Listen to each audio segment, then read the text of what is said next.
सभी कृष्ण प्रेमियों व सभी कृष्ण भक्तों को जय श्री कृष्ण, जय श्री राधे राधे, जय श्री राधा माधव। प्रिय कृष्ण प्रेमियों, महाभारत के युद्ध के बाद श्री हरि भगवान कृष्ण और अर्जुन द्वारिका गए, किंतु इस बार रथ अर्जुन चलाकर ले गए। द्वारिका पहुंचकर अर्जुन बहुत थक गए, इसलिए विश्राम करने के लिए अतिथि भवन में चले गए। शाम के समय रुक्मणी जी ने कृष्ण को भोजन परोसा तो कृष्ण बोले, घर में अतिथि आए हुए हैं, हम उनके बिना भोजन नहीं करेंगे। रुक्मणी जी ने कहा, भगवान आप आरंभ करिए, मैं अर्जुन को बुलाकर लाती हूँ। जैसे ही रुक्मणी जी वहां पहुंची तो उन्होंने देखा कि अर्जुन सोए हुए हैं और उनके रोम रोम से कृष्ण नाम की ध्वनि प्रस्फुटित हो रही है। तो ये जगाना तो भूलकर मंद मंद स्वर में ताली बजाने लगी। इधर नारद जी ने श्री कृष्ण से कहा, भगवान भोग ठंडा हो रहा है।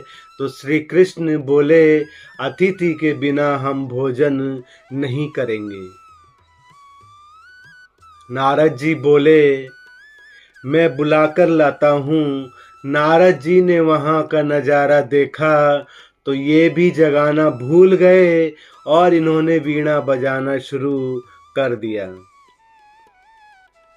प्रिय बंधुओं, प्रिय दर्शकों, भक्ति के लिए आवश्यक आध्यात्मिक बुद्धि केवल श्री हरि भगवान कृष्ण जी की कृपा से ही प्राप्त होती है। भगवान के सेवकों के अतिरिक्त अन्य किसी के पास ऐसी बुद्धि नहीं होती है। सांसारिक बंधनों से बंधा और माया में पूरी तरीके से फंसा हुआ व्यक्ति कभी भी श्री हरि भगवान कृष्ण की दिव्य लीलाओं को समझ नहीं सकता है।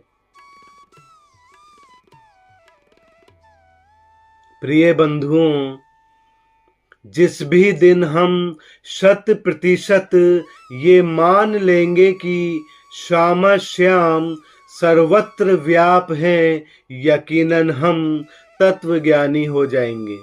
अभी हम जानते तो हैं किंतु मानते नहीं हैं। तत्व ज्ञान का मतलब ये कतई नहीं है कि जो भी सुना वो याद हो गया, बल्कि श्री बिहारी जी के प्रति दृढ़ निश्चय, उनके प्रति पूर्ण विश्वास हो कि ऐसा ही है, स्वयं में संपूर्ण। श्री हरि भगवान कृष्ण सर्वव्यापक हैं, ये 100% सत्य है, किंतु ये पूर्ण विश्वास हम लोगों में से किसी को नहीं है। हम जानते तो हैं, बस मानते नहीं। श्री श्यामा श्याम सर्वत्र हैं, जिस क्षण में ये अनुभव हो जाएगा, बस खोज वहीं समाप्त। प्रिय कृष्ण प्रेमियों, एक छोटी सी कथा है। एक आदमी जब भी दफ्तर से वापस आता तो कुत्ते के प्यारे से पिल्ले रोज उसके पास आकर उसे घेर लेते थे, क्योंकि वो रोज उन्हें बिस्किट देता था। कभी 4, कभी 5, कभी 6 पिल्ले रोज आते और वो रोज उन्हें बिस्किट या ब्रेड खिलाता था। एक रात जब वो दफ्तर से वापस आया तो पिल्लों ने उसे घेर लिया, लेकिन उसने देखा कि घर में बिस्किट और ब्रेड दोनों खत्म हो गए हैं। रात भी काफ़ी हो गई थी। इस वक्त दुकान का खुला होना भी मुश्किल था। सभी पिल्ले बिस्किट का इंतजार करने लगे।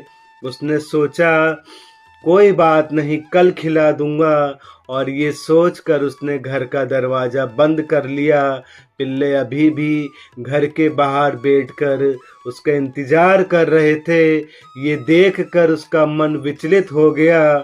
तभी उसे याद आया कि घर में मेहमान आए थे जिनके लिए वो बिस्किट लाया था। उसने डिब्बा खोला, उसमें सिर्फ 7-8 बिस्किट थे। उसके मन में ख्याल आया कि इतने से तो कुछ भी नहीं होगा, एक का भी पेट नहीं भरेगा। किंतु सोचा कि चलो सबको एक एक दे दूंगा तो ये चले जाएंगे। बिस्किट को लेकर जब वो बाहर आया तो देखा कि सारे पिल्ले जा चुके थे। सिर्फ एक पिल्ला उसके इंतजार में था। अभी भी इस विश्वास के साथ बैठा था कि कुछ तो जरूर मिलेगा। उसे बड़ा आश्चर्य हुआ। उसने वो सारे बिस्किट उस एक पिल्ले को खिला दिए। वो पिल्ला बड़ी खुशी के साथ सारे बिस्किट खा गया और चला गया। प्रिय बंधुओं, हम मनुष्यों के साथ भी तो यही होता है।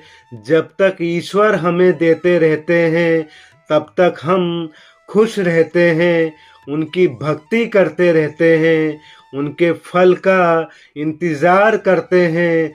लेकिन भगवान को जरा से भी देर क्या हुई कि हम उनकी भक्ति पर संदेह करने लगते हैं। दूसरी तरफ जो उन पर विश्वास बनाए रखते हैं उसे उसके विश्वास से ज़्यादा मिलता है। इसलिए अपने प्रभु पर विश्वास बनाए रखें। अपने विश्वास को किसी भी परिस्थिति में डिगने न दें। अगर देर हो रही है तो इसका मतलब है कि प्रभु आपके लिए कुछ अच्छा करने में लगे हुए हैं। बस प्रभु के ऊपर विश्वास बनाए रखें और धैर्य रखें। प्रिय बंधुओं, प्रिय कृष्ण प्रेमियों, श्री हरि भगवान कृष्ण से अनन्य प्रेम एक ऐसी अमूल्य निधि है जिसे पाकर संसार की अपार संपत्ति, उच्चाधिकार, विशाल वैभव और उच्च कुल में जन्म सब कुछ पीछे छूट जाता है। रह जाती है सिर्फ भक्ति। प्रेम रस में छकी मीरा नाचती और गाती कहती है, मेरे तो गिरधर गोपाल दूसरों ना कोई, जाके सिर मोर मुकुट मेरो पति सोई। मीरा जी की सखियां कहती हैं, अरे बावरी तू तो बेसुध होकर गा रही है, पर वह तेरा सांवरा कितना निष्ठुर है जो कभी तेरे पास आता नहीं। तब मीरा जी सखियों से कहती हैं, मेरे गोपाल तो मेरे साथ ही नाचते हैं, सखीरी मेरे संग संग नाचे गोपाल। प्रिय बंधुओं, जब भक्त श्री हरि भगवान कृष्ण के लिए व्याकुल हो जाता है तब श्री हरि भगवान कृष्ण भी उससे मिलने के लिए वैसे ही व्याकुल हो उठते हैं। भक्त श्री हरि भगवान कृष्ण को बाध्य कर देता है। मीरा के निकट भगवान को बाध्य होकर आना पड़ा। मीरा को नृत्यावस्था में उन्मत्त देख माधव ने अपनी हृदयेश्वरी को अपने हृदय में विराजमान कर लिया। मीरा सदेह उनके श्री विग्रह में विलीन हो गई। गिरधर के तन से मिलियो ललित चुनरी छोर, काहू को नहीं लखी परयो मीरा गई किशोर। लोग ठगे से अवाक रह गए, मीरा की चुनरी और भगवान के पीताम्बर का अमिट गठजोड़ हो गया। कौन किससे मिला यह कहना कठिन है। भक्तों को ऐसे दिव्य मिलन की याद दिलाने के लिए मीरा की मतवाली चुनर का छोर लहराता रहा। भगवान से एकाकार होने का एक और बहुत सुंदर उदाहरण देवी आंडाल का है, जिन्हें दक्षिण भारत की मीरा जी कहा जाता है। भगवान में प्रेम की लगन जब लग जाती है तब उसका माधुर्य इतना हृदय स्पर्शी होता है कि उसका अनुभव सिर्फ प्रेमी भक्त ही कर सकता है। भगवान रंगनाथ के प्रेम में मतवाली होकर देवी आंडाल ने मंदिर में प्रवेश किया और भगवान की शेष शैया पर चढ़ गईं। चारों ओर दिव्य प्रकाश फैल गया और लोगों के देखते देखते आंडाल सबके सामने भगवान रंगनाथ में विलीन हो गईं। प्रेमी और प्रेमास्पद एक हो गए और आंडाल अब रंगनायकी बन गई। प्रिय कृष्ण प्रेमियों, क्यों श्री कृष्ण भक्ति को टाल रहे हो, बिना इस बात को समझे कि इस देह का कोई भरोसा नहीं है, यह एक क्षण भी टिकेगी या नहीं, कल सुबह होगी या नहीं। जो समझते हैं वे हर रात परमात्मा को धन्यवाद देकर सोते हैं कि आज का दिन तूने दिया धन्यवाद, अब कल सुबह उठूं या न उठूं, इसलिए आखिरी नमस्कार। जब सुबह उठते हैं तो जो समझदार हैं वे फिर परमात्मा को धन्यवाद देते हैं कि चमत्कार, कि मैं तो सोचता था कि आखिरी नमस्कार हो गया, फिर आज उठ गया हूँ, फिर तूने सूरज दिखाया, फिर पक्षियों के गीत सुनाई पड़ रहे हैं, धन्यवाद। इस आखिरी दिन के लिए फिर धन्यवाद। सुबह भी आखिरी दिन है, सांझ भी आखिरी दिन है, ऐसा ही समझदार आदमी जीता है, यही उसकी बंदगी है। मूढ़ मूर्ख की तो ना आखिरी रात होती है ना आखिरी दिन होता है, वह तो मरते मरते तक योजनाएं बनाता रहता है, आखिरी क्षण तक मरते मरते हिसाब लगाता रहता है। मौत द्वार पर आ जाती है फिर भी उसे दिखाई नहीं पड़ती है। ऐसा हमारा अंधापन है, ये बात समझ में आती है। अपनी कमी, अपने दोषों को ही अपनी साधना बनाइए। जी हाँ, ये सरल उपाय है। अब वैराग्य, त्याग, योग हमसे होगा नहीं। बोलने वाले बोलते रहें कि ये करो, वैराग्य जीवन में लाओ, त्याग करो, मोह से दूर रहो, ईर्ष्या को त्याग दो। लेकिन देखने में आता है कि सब जीवन में उतारने वाले कम हैं, आम जन में इसका कोई विशेष प्रभाव दिखाई नहीं है। उनके जीवन में ये सब ही है, तो अब क्या करें? क्यों ना हम एक काम करें, अपने दोषों को साधना बना लें। ये अद्भुत उपाय होगा। कैसे? कल्पना ही हमारा सबसे बड़ा दोष है। ये बात आप मानिए। हम कल्पना करते हैं और राग द्वेष को प्रकट करते हैं। हम कल्पना करते हैं कि ये मेरा शत्रु है या ये मेरा मित्र है। हम कल्पना करते हैं तो हमें प्रतीत होता है कि हम बड़े ये छोटे। सब कुछ आपकी कल्पना से हो रहा है। मन मान लेता है, आप मान लेते हैं और आपका मन तो कल्पना करने में माहिर है। तो क्या करें? कल्पना ही मुख्य है, ये आपको मानना ही होगा। धन मिले, धन के पीछे आप पगला गए, इसे ही तो कहते हैं लोभ।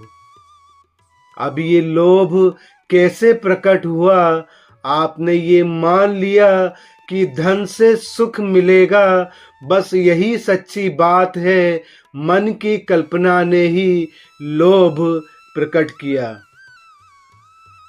अब समझिए, यही उदाहरण सब पर लागू होता है, मोह पर, ईर्ष्या पर आदि। आप स्वयं कल्पना करते हैं और दोष प्रकट होते हैं तो समझिए इस बात को, सब कुछ है आपकी कल्पना। अब क्या करें? तो कल्पना को दिशा दीजिए, सब हो जाएगा। कुछ नहीं करना, अपनी कल्पना से भगवान को अपना बनाइए। आप अनुपम से अनुपम मानते हो, अपनी उस कल्पना को श्री हरि भगवान कृष्ण के रूप आदि में लगाइए। अपनी कल्पना को देखिए, विशाल करिए अपनी कल्पना को। बैठ जाइए आंखें बंद करके और डूब जाइए कल्पना में। मन सांसारिक कल्पनाओं से ही दूषित होता है, लेकिन वही कल्पना यदि भगवत संबंधी हो तो आपका मन भी सुंदर हो जाएगा, दिव्य हो जाएगा, ठाकुर जी का मंदिर हो जाएगा। भगवान ने आपको काल्पनिक शक्ति देकर महान उपकार किया है, लेकिन संसार के प्रति की गई आपकी कल्पना आपके जीवन में दुख भर रही है, उसका सही उपयोग नहीं कर पा रहे हैं। देखिए भगवान मुस्कुरा रहे हैं, देखिए उनकी पीतांबर हिल रही है सुगंधित वायु से। उनकी लटें, उनके हस्त, उनकी चाल, उनका मोर मुकुट, उनके चरण कितने सुंदर हैं। ठाकुर जी अब आपको ही देख रहे हैं, वो आपकी ओर ही आ रहे हैं। उन्होंने आपके सिर में अपने हस्त कमल रख दिए हैं। मग्न हो जाइए, आनंद सिंधु में डूब जाइए। किंतु इन कल्पना से क्या लाभ? साधको, आप कल्पना तो करते ही हो ना। सांसारिक कल्पना बंधन का कारण है, तो ये भगवत संबंधी कल्पना भगवान के द्वार खोल देगी। क्योंकि मन ही मुख्य है और मन ही कल्पना का केंद्र है, इसलिए आप अगर सही में कल्पना का उपयोग भगवान में करें तो यही कल्पना आपको भगवान के साक्षात दर्शन करा देगी। वैसे भक्त कल्पना को ही सुंदर नाम देते हैं, भावना। प्रिय बंधुओं, प्रिय कृष्ण प्रेमियों, श्री हरि भगवान कृष्ण सदैव आपका कल्याण करें। जय श्री राधे राधे, जय श्री कृष्ण, जय श्री राधा माधव।